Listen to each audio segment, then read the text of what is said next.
ila ka tirsan laamaha ammaanka Soomaaliya ayaa xaqiijiyay in qaraxan ay ku dhaawacmeen 2 qofood oo kaliya marka la eego waxyeelada qaraxani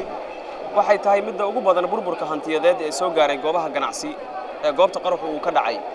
dad goobjoogayaal ayaa sidoo kale sheegay in qaraxan marka uu dhacay saacad ka hor laamaha ammaanku ay xireen wadadan oo waxyeeladiisu sida ay u yaraatay warreynta waxaan mahadcelinaynaa anoo ku hadlayo codka wasaaradda amniga ciidanka amniga dawladda federaalka Soomaaliya geesiyada fashiliyay kooxda burcadiineedka shabaabka loo yaqaano qaraxii la damacsanay in shacabka Soomaaliyeed la beegsadaan ilaa fashiliyay waxa fashiliyay ciidanka amniga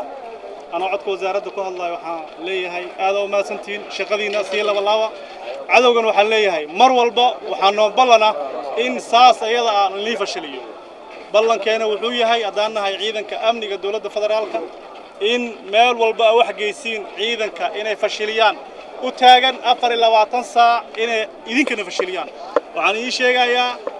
تبرتين وين خاص يقول عضي مال والبا جيسين ولا ليس دوجلها دولار هذا كان نقضه وأنا اللي بيكسنايا شعب كصومالي جريتان كزداد دينتين إذن كانوا واحد يدنا جريتان كيجران عدو كواحد برعدينك شباب كلوا يقانو عيدا كأمنية وهم علنا سيفشليان نبغى ندعين خسارة بدل ما شاء كدعين الحمد لله رب العالمين هم علنا عيدا كأمنية وهم علنا وحلينا تلياشة يتليك حينا ذا يدبل ذا الله عدو كساو بيكسنايسين فشلية عدو دولة النمذا يا شعب كصومالينا بدبادية إذن كان نقول جيفا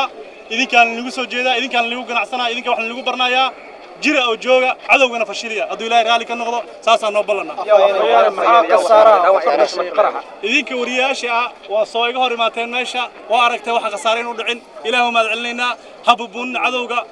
برنامج كيسا وتقدريه waxu maanta qaban kara ma jirto ciidankana waxay taagan meel walba luuq walbana way taagan waxay u taagan inay shacabka Soomaaliyeed iyo dawladnimada ay badbaadiyaan marka la eego xaalka goobta qaraxu uu ka dhacay ayaa ah mid hadda loo diyaar garoobayo in lagu soo celiyo xaalkeedii hore tusaale ahaan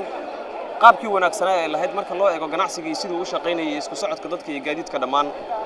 Cali Aadan Muumin goobjoog Muqdisho